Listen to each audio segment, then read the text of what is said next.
Coucou les petits chats, on est parti pour une nouvelle guidance générale, intemporelle. Et voilà, j'ai une petite crève enfin, donc si il me reste quelques symptômes, et ben c'est comme ça. Bien, on va aller voir avec l'oracle du cri des âmes. J'aimerais bien voir un petit peu ce qui se passe au niveau relationnel. Et voir un petit peu les explications, qu'est-ce qui se passe actuellement au niveau relationnel. Hop, et voir un petit peu au niveau transgénérationnel les schémas qu'on peut emporter consciemment, inconsciemment avec nous, où on répète un petit peu ce qu'on nous a vendu comme sauce dans l'enfance et plus globalement dans les générations. Donc allez voir sur cet angle-là relationnel et donc conscient, inconscient, transgénérationnel. C'est parti. Hop. Alors, en première carte, l'humiliation sur le côté.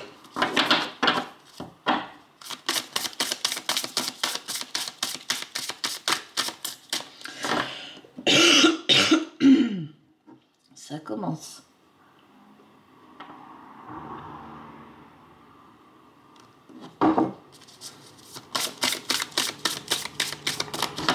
Ok, donc j'arrête avec celui-là.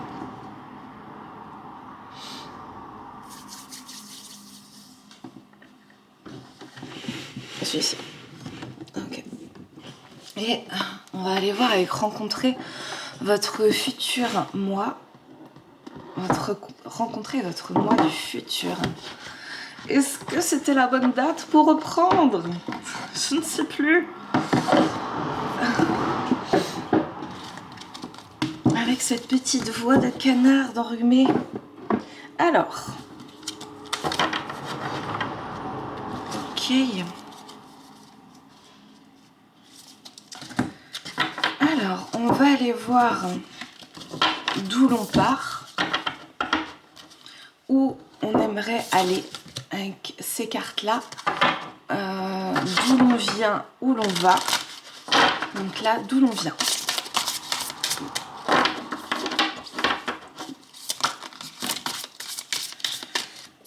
Ok. Et on va où?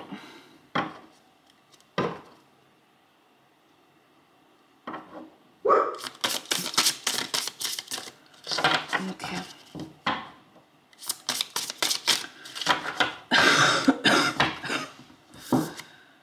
Ok, c'est plutôt ici d'où l'on vient et on va où?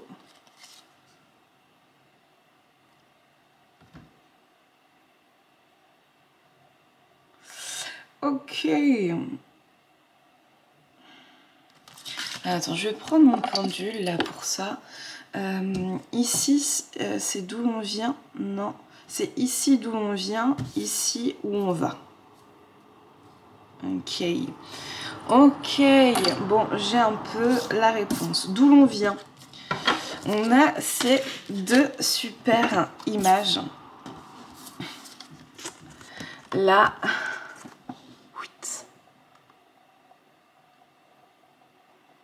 voilà. Où on a deux femmes pressées par le temps, toujours pressées, toujours des choses à faire, il y a des choses à fuir, il y a des responsabilités, il y a de l'énervement, il y a de la peur, il y a de l'angoisse, faut porter beaucoup de choses à bout de bras. Donc ici c'est principalement la peur. La peur, souvent quand on est hyperactif, super actif et qu'on n'arrive pas du tout à se reposer, qu'on a du mal à lâcher prise, que notre mental est beaucoup en mode turbine, c'est parce que émotionnellement il y a des tracas, il y a une charge émotionnelle qui ne dit pas spécialement son nom, qui se camoufle à travers les actions. Donc on court pour justement échapper à une certaine forme de réalité. Et là, c'est un petit peu ce que je vois aussi. La peur, peut-être la peur du contrôle, la peur de mal faire les choses, de ne pas être à la hauteur. Donc il y a cette course infernale, frénétique qui vient justement pour échapper à la peur. On va rejoindre après l'humiliation en première carte. Et ici c'est pareil, pour être forte, fort, parce qu'on peut avoir ça d'un point de vue masculin aussi bien sûr, pour être fort, forte, pour tout porter à bout de bras, pour tenir la charge émotionnelle, la charge mentale et faire ce que l'on attend de moi, eh bien je dois en fait porter à bout de bras toutes les responsabilités et je peux me sentir parfois submergée à côté de moi-même, à côté de mes pompes.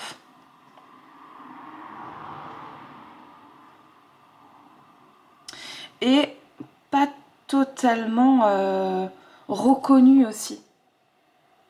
De se dire je fais tout ça et finalement qu'est-ce que j'ai en échange? Beaucoup plus de tracas, beaucoup plus de responsabilités, beaucoup plus justement une part d'humiliation qu'on verra un petit peu après. Je décris ici la situation et on va vers où? Ici et ici, moi j'aurais dit une fragmentation, une forme de dissociation. Moi, ça me fait penser à ceux qui déchargent, par exemple, de l'adrénaline avec des sports extrêmes, avec une sexualité extrême, etc., etc. Bref, d'aller chercher des situations d'adrénaline quelque part pour se décharger un petit peu de son quotidien. Donc, de se dire, mais qui je suis ? Dans ce brouhaha interne, j'ai toujours couru, j'ai toujours porté à bout de bras, j'ai fait comme ce qu'on m'a dit, j'ai fait de mon mieux, etc., etc. Et pourtant, aujourd'hui, je me sens totalement fragmentée, je me sens...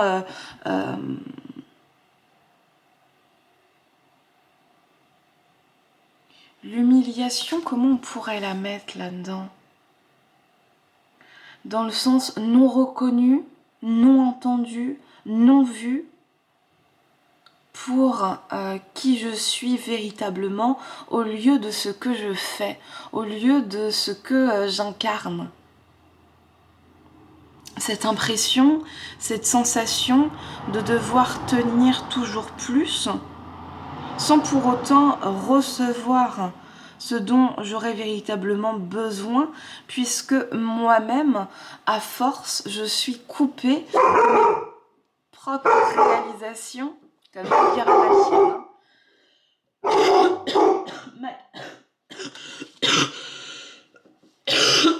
Et moi-même d'ailleurs.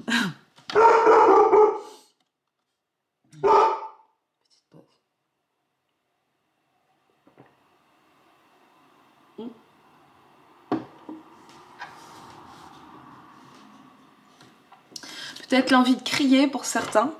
De dire il y a une fragmentation, peut-être dissociation pour certains. C'est-à-dire de pouvoir montrer une certaine image, une certaine identité à un endroit, porter d'autres choses à un autre, montrer autre chose, et finalement ne pas trouver l'unité un petit peu ou un univers bien à soi pour nourrir suffisamment son être intérieur et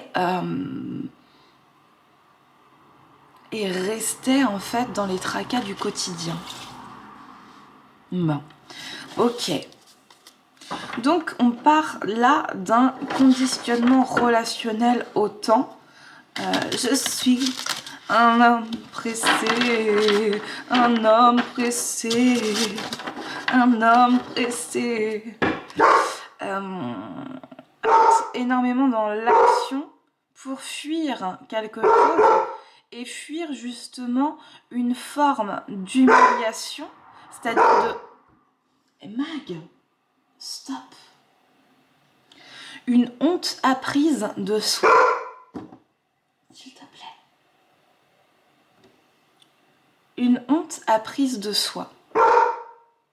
un mésestime de soi, un manque de soi-même. On continue.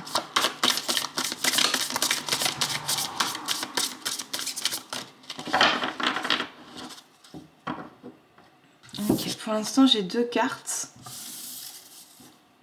Les bouquins, la connaissance et moi je dirais l'arbre de vie finalement quand on prend ça. Oh, avec les serpents et l'arbre dans le ballon de foot. Ok, et on va rester comme ça.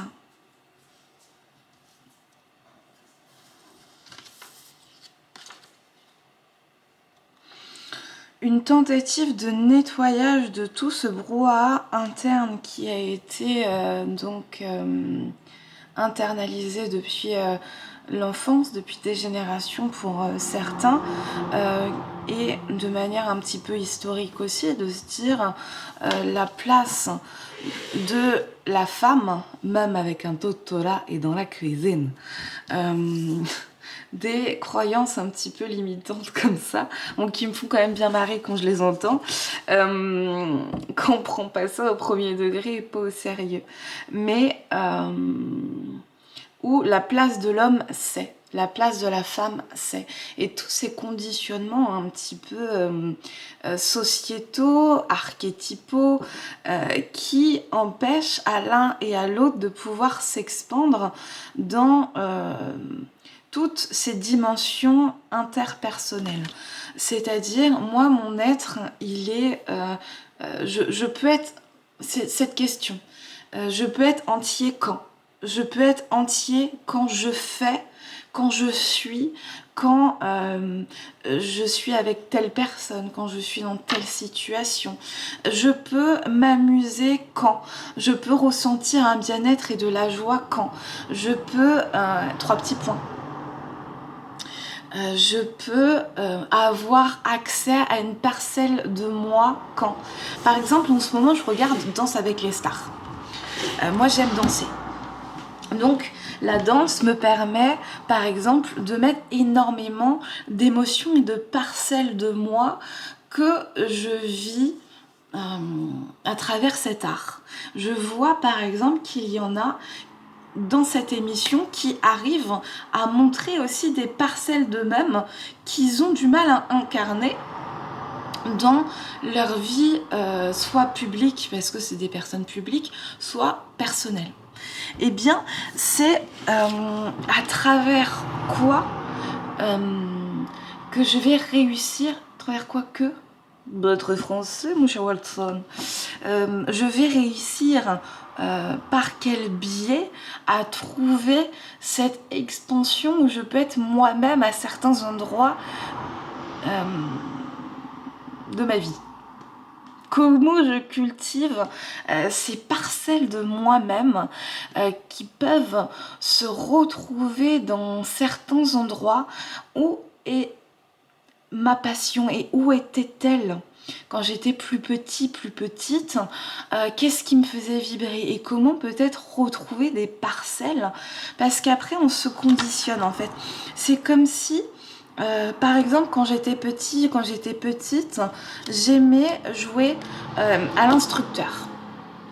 J'aimais jouer au médecin. J'aimais jouer à telle chose.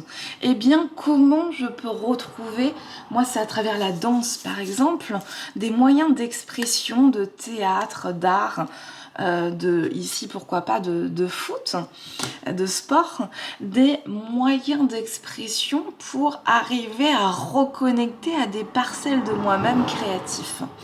Parce que la créativité va véritablement aider au champ d'expansion de cette charge émotionnelle, mentale de croyance. Donc là, en fait, il y a une pile de connaissances, il y a un savoir qui peut être ancestral aussi, il y a quelque chose, des archives profondes qui amènent à un cycle de vie profond aussi. Et malheureusement, en fait, il y a toute cette couche d'inconstance, de fausses croyances, de de méchanceté, de lutte de pouvoir. Mike, stop. J'ai une chanson, est-ce que ça va me revenir après? Vérone, la belle Vérone, la ville où tout le monde se déteste. On voudrait partir mais on reste. Ici c'est pas l'amour des rois. Ici deux familles font la loi. Pas besoin de choisir ton camp. On l'a fait pour toi il y a longtemps. Vérone, la belle Vérone, la ville où tout le monde se déteste. On voudrait partir mais l'on reste. Ici c'est pas l'amour des rois. Ici deux familles font la loi. Pas besoin de choisir ton camp. On l'a fait pour toi il y a longtemps. Un peu l'histoire à la Roméo et Juliette. Il y a tellement d'histoires familiales, tellement de carcans, tellement de limitations, que tout le monde est imprégné plus ou moins par des croyances limitantes qui, en fait, empêchent de pouvoir collaborer, contribuer, s'aimer les uns les autres. Et avec le kart, c'est trouver une stabilité. En fait, les fondations sont tellement solides dans tout ce brouhaha interne, dans cette merde apprise, que ça nous empêche en fait de voir véritablement ce qui est bon pour nous. C'est comme s'il y avait un conditionnement si profond que la racine est mise dans le foot. Ça n'a pas de sens. Le 21 donne le 3, ici j'ai le 3. Et ici j'ai l'arbre. Les fondations. Pour se trouver une identité, j'ai besoin que cette identité soit conforme à ce qu'on attendait de moi. Par exemple, je reprends l'exemple de Danse avec les stars, là, qui me revient. Juju, je crois. Elle disait, depuis toute petite, on m'a dit que j'étais un garçon manqué. Hop, relation au foot. On me dit que j'étais un garçon manqué, ce qui m'a finalement empêché de déployer ou de me voir, de me percevoir dans ma pleine féminité. Alors que nous, d'un point de vue extérieur, on peut voir aussi, et les autres candidats voyaient justement cette féminité, cette grâce, etc. Une forme de puissance féminine qu'elle-même ne s'était pas encore totalement révélée. Et dans la danse, justement, elle arrivait à trouver un espace féminin qui sortait, qui élargissait un petit peu sa zone de confort.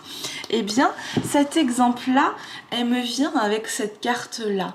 De se dire, j'ai tellement été conditionnelle à devoir réagir ou me conformer à un modèle de garçon manqué, exemple, mais il y en a plein d'autres modèles, bien évidemment, que je vais continuer à contribuer de cette façon.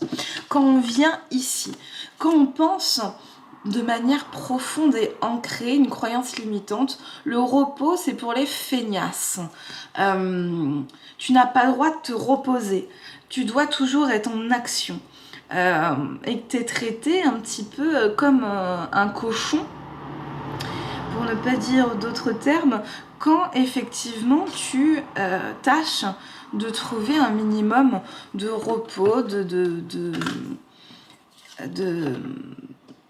une autre forme de contribution artistique, on va dire l'art qui n'a pas de sens en soi. C'est-à-dire l'art pour l'art, la création pour la création, qui n'a pas d'utilité profonde. Voilà. Et bien, toutes ces formes-là, peut-être, à l'intérieur, ne sont restées un petit peu bloquées, fragmentées aussi, parce qu'il y a toutes ces croyances limitantes de « je n'ai pas le droit », je n'y ai pas accès. Je n'ai même peut-être pas conscience du potentiel créatif que je peux avoir. Là, je pense à une autre dans Danse avec les stars. Elle faisait je connais plus son prénom. Bref, elle était dans le milieu de la création au niveau des jeux vidéo. Elle avait jamais dansé. Là, elle danse sur le parquet et elle voit, pouf, expansion tout de suite. Elle est naturelle pour la danse. Et ça, on peut en fait rester sur un domaine de compétences qui peut aussi être principalement dans le mental, puisqu'il n'y a pas accès à la source profonde de d'autres facettes de sa personnalité, puisqu'il y a eu de la honte apprise de soi, du mésestime de soi, qui a pu fragmenter des parties de nous-mêmes où l'on peut trouver pourtant une expansion créative. Est-ce que tout était français? Je ne suis pas certaine non plus, mais c'est pas grave. On va continuer comme ça. Donc, pour résumer un petit peu tout ça, c'est le conditionnement à fragmenter des potentiels d'expansion en nous-mêmes, puisque je me suis identifiée à quelque chose et que j'ai surinvesti certaines choses au détriment de d'autres. Donc peut-être commencer à expérimenter ce qui appelle au niveau du cœur. Et une des raisons, qu'est-ce que j'aimais faire en étant petite? Qu'est-ce qui m'appelle spontanément quand il y a un moment de vide? Et si je n'ose pas, eh bien comment je peux faire des micro-pas? Ok, on va continuer. En posant une petite question, qu'est-ce qui intéresse là-dedans? Attends, déjà je vais me resservir un petit thé. J'ai la gorge qui est encore prise. Ne serait-ce pas le chakra de la gorge qui tout d'un coup veut essayer de te dire quelque chose? Peut-être, peut-être pas.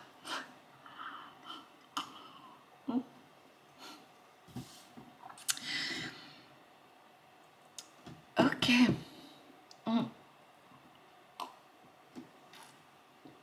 C'est en me disant ça, c'est ici par quel biais je peux m'auto-convaincre de rester dans ces racines que j'ai apprises et mon conditionnement, quelles sont l'auto-conviction à rester dans ce conditionnement plutôt que et cette fragmentation, ce qui m'a été donné plutôt que de m'expandre en fait vers une voix beaucoup plus de cœur, passion, d'une voix un peu plus punchy pour moi. Voilà. Voilà ma question. Est-ce que je peux la reformuler? Est-ce que je peux la reformuler?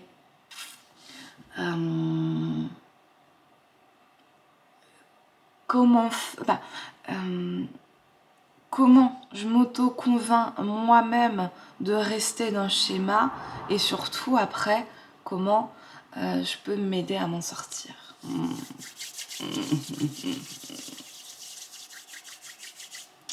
Ok, l'oracle des talents révélés. On va voir un petit peu avec cette autoconviction. Toutes ces petites phrases mentales qu'on peut se dire « Non, mais c'est pas si terrible que ça. Non, mais ça va aller, demain, je vais réussir. » Ou faut que je tienne encore le bout, Gérald. Patrice, faut tenir encore. Moisette, encore une journée. Comme celle-ci, ce ne sera plus possible. Et pourtant, je continue. Ah là là.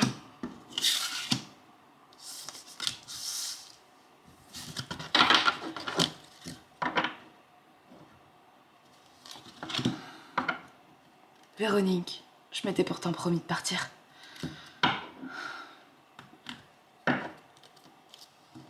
Alors,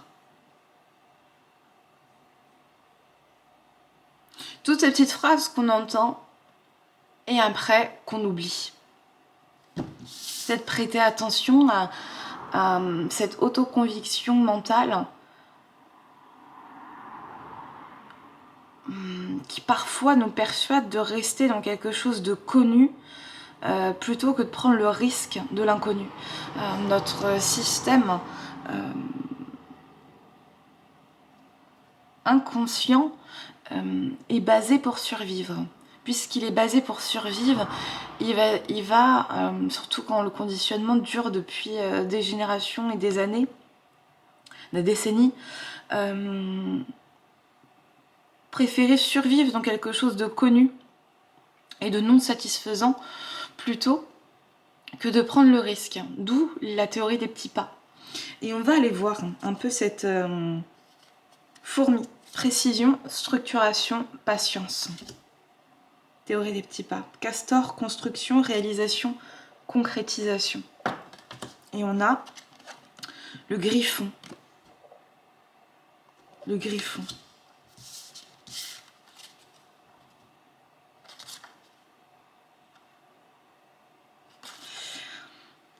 Pour prendre son envol, de toute façon, c'est par couche. C'est-à-dire, j'ai 2 choses. Le perfectionnisme, avec la fourmi, précision, structuration, patience, qui peut se dire quand les conditions globales, générales seront là, je le ferai. Autoconviction de quand le moment sera plus propice, j'irai. Je me lancerai quand tout d'un coup j'aurai cette clairvoyance, cet appel intérieur, quand d'un coup j'irai mieux, quand on m'ouvrira la porte. Un jour mon prince viendra, un jour il m'aimera. Ce qu'on nous vend dans les contes de fées, qu'un jour, quand cette personne magnifique et fantastique, totalement imaginaire, se présentera à moi, tout d'un coup tout va s'éclairer. Et en fait, en attendant, je ne sors pas, je ne fais pas grand-chose, ou je refais la même chose. Donc ce perfectionnisme et cet attentisme qui se dit, mais oui, un jour ce sera le bon moment. Donc qui met dans une position de passivité. Donc il y a ça. Peut-être prêter attention à toutes les fois où par peur de l'échec et ou de la réussite, réussite donc d'être visible, du qu'en dira-t-on, du regard des autres, de l'image que j'ai de moi-même, ça peut être pas mal de choses, et bien finalement je vais m'auto-freiner pour peut-être un conditionnement ne pas déranger. D'un coup, si effectivement je devais me taire, je n'ai pas envie de prendre trop de place. Qu'est-ce qu'on va dire après si je prends trop de place? Perfectionniste bon, pour l'instant il n'y a pas d'autre chose qui me vient. Castor, construction, réalisation, concrétisation. Les choses doivent prendre du temps. Je dois faire preuve de patience puisque tout d'un coup, si je prie assez longtemps, non, parce que j'ai mis mes mains comme ça. Construction, réalisation, concrétisation. Rester dans l'idéalisation d'une situation qui pour autant ne se réalise pas concrètement. D'où cette image de prier. Je prie, je prie, je prie, mais je ne mets pas ma prière en action. Je prie pour perdre du poids, aller mieux, avoir une meilleure santé, et pour autant, je ne fais pas attention à mon alimentation, je me couche à des heures pas possibles, je ne fais pas de sport, voilà. Je prie pour rencontrer quelqu'un et je ne sors jamais. Et je suis pas sur des applis de rencontre, je ne fais jamais de premiers pas, où je ne clarifie pas en moi-même mes besoins, mes envies, qui je suis, etc. etc. Et ce que je cherche,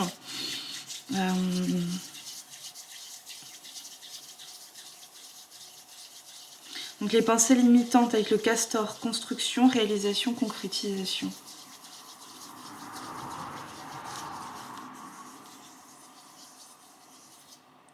Pourquoi je me frotte les mains, moi?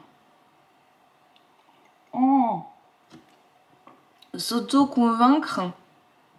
Je sais pas, j'ai l'expression, je m'en frotte les mains, je m'en bats les cartes. S'auto-convaincre de toute façon, c'était pas si important que ça. De toute façon, j'en avais pas si besoin. Non, mais de toute façon, je n'ai un peu rien à foutre. C'est pas grave. C'est comme ça, de toute façon, c'est pas grave, c'est pas grave.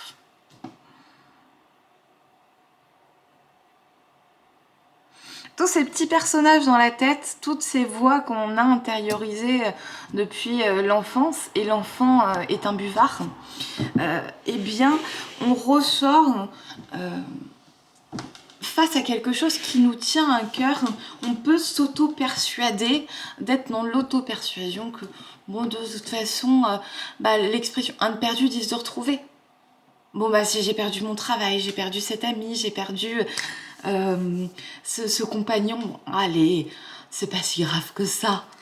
Si, peut-être qu'il y a besoin d'écouter, en fait, davantage ses ressentis, être dans l'émotionnel plutôt que de remonter tout de suite à cheval. Ou pour certains, quand ça fait des années, remonter à cheval plutôt et se remettre dans l'action plutôt que de rester dans cette inaction. Tout dépend sur quelle phase on est. Construction, réalisation, concrétisation. Est-ce que c'est un travail d'orfèvre? Je n'ai pas les moyens, je n'ai pas les compétences, je ne peux pas... voilà. Toutes ces petites phrases qui nous empêchent de passer à l'action. Quand j'ai écouté Nouvelle École, il y a un moment SCH qui demande à ses autres homologues comment vous avez fait pour votre premier clip. Et il disait c'était très peu de moyens, c'était fait à l'arrache et c'était comme ça. Donc c'est toutes les excuses qu'on peut se faire pour pas passer à l'action et éviter le risque de perdre, de pas réussir, de pas être admiré, de pas recevoir ce qu'on aura envie de recevoir, de se mentir à nous-mêmes, etc., etc.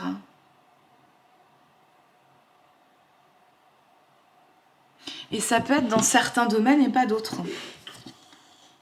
Griffon.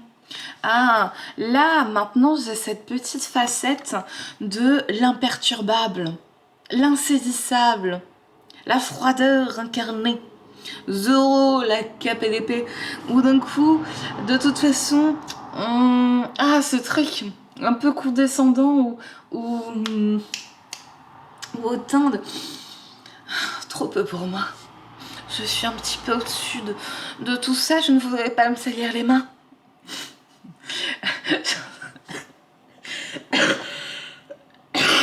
Cette protection de soi-même, de pas réussir en fait à matérialiser quelque chose, rester dans cette zone de confort parfois qui n'en est pas une, prison dorée ou prison pas si dorée que ça, parce qu'il y a ce précieux...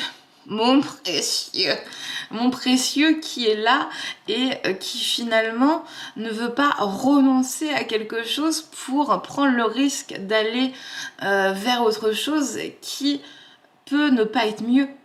Donc ça veut dire prendre le risque de quitter quelque chose d'inconfortable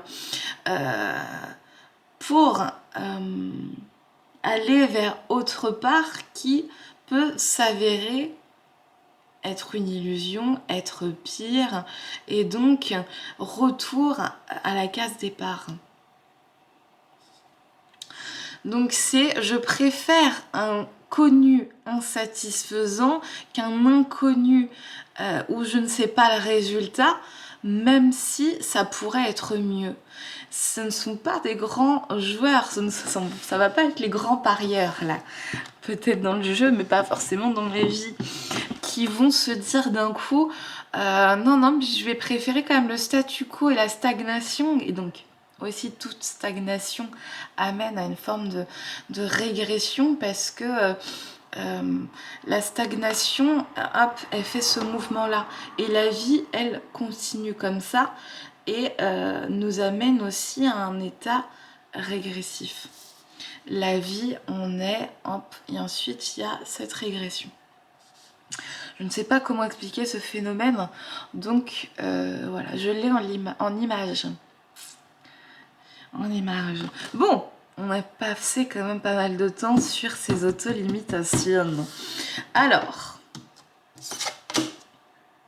est-ce que je garde un verset? Bah non, pas sur ce jeu-là. Alors, on a vu quoi? On a vu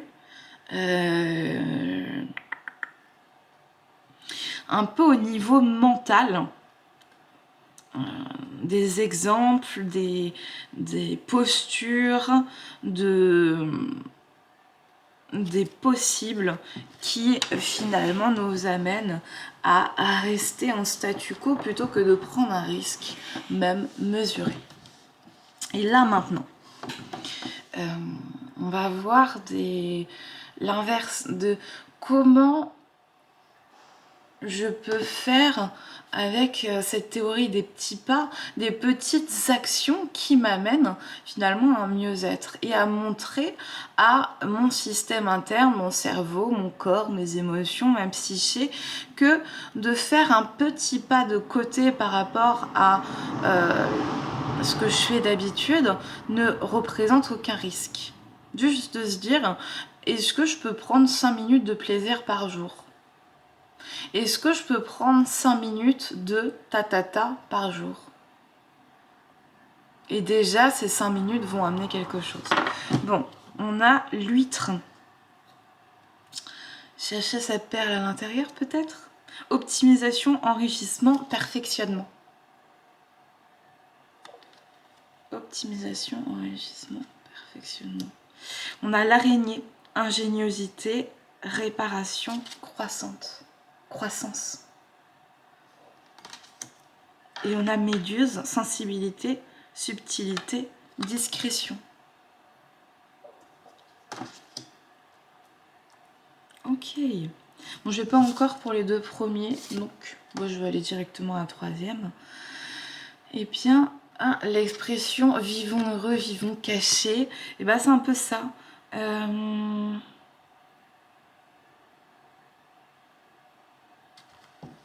De se dire, je vais peut-être investir un domaine de compétences qui me plaît, un domaine particulier, et finalement un hobby, une professionnalisation, et utiliser des phases que je ne montre pas trop en collectif, en groupe, même à mes amis. Peut-être qu'il y en a peu qui ont accès à cette petite perle intérieure qui est la sensibilité.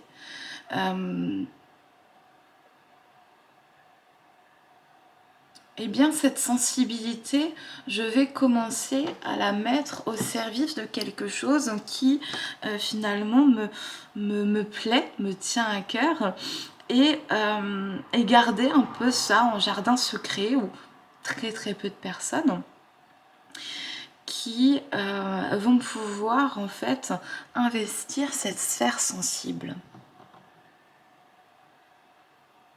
Je trouve ça magnifique.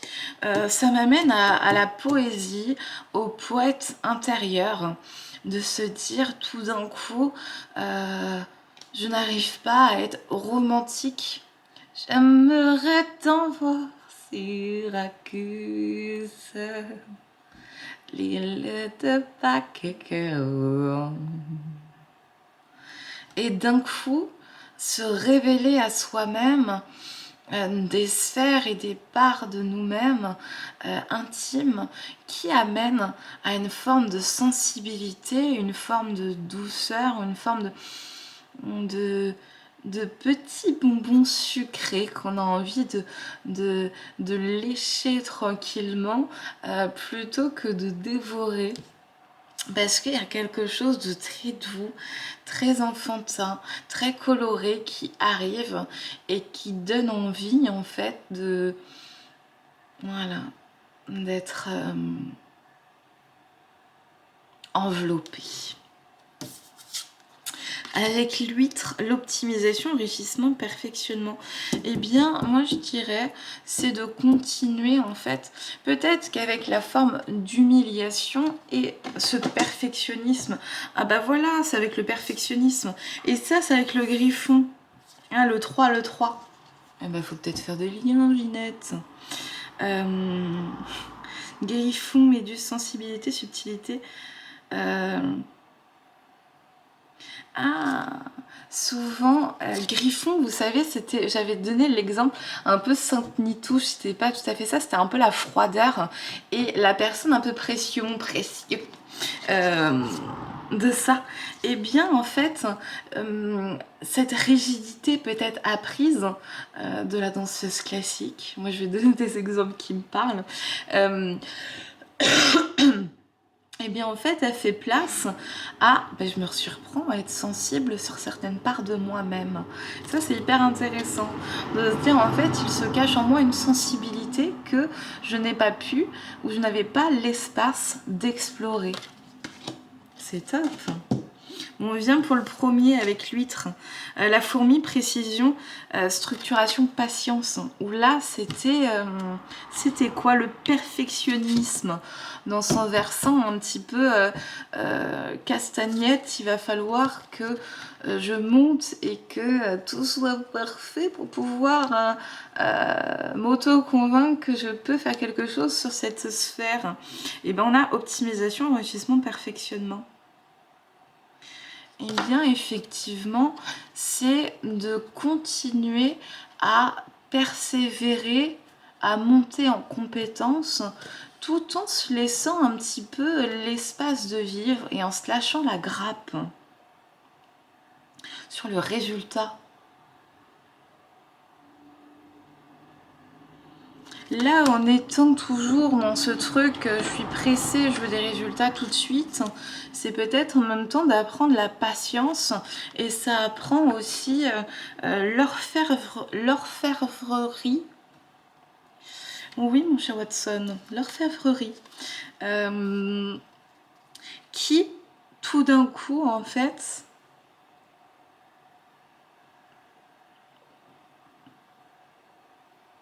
peut avoir une place. C'est comme si d'un coup il pouvait y avoir aussi une reconnaissance interne de ah ouais en fait ce que je fais c'est quand même vraiment bien.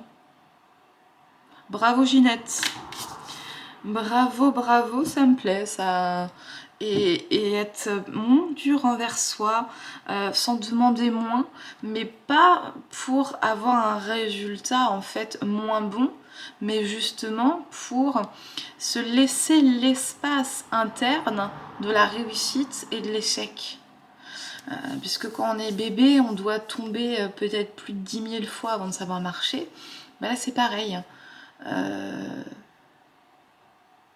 C'est de se dire bah, j'ai peut-être aussi besoin de mon lot d'échecs et de réussites avant de pouvoir en fait m'incarner pleinement dans cela. Est-ce que je peux me laisser cet espace? Et pour finir, le castor, construction, réalisation, concrétisation, avec l'araignée, ingéniosité, réparation, croissance. Attends, je vais faire que l'araignée. Bon, je n'ai pas le message tout de suite avec les deux. Et ça fait 44 minutes. Regardez.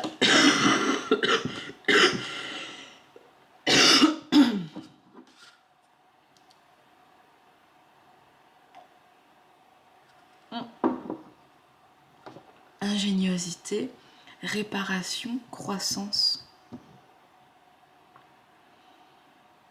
Ingéniosité, réparation, croissance. Peut-être que j'ai besoin d'une pause. Je me sens fatiguée là. Bah vous savez quoi, ouais, je vais reprendre, je vais laisser ça comme ça. Je saurai que je suis à araignée puisqu'il y aura d'autres messages.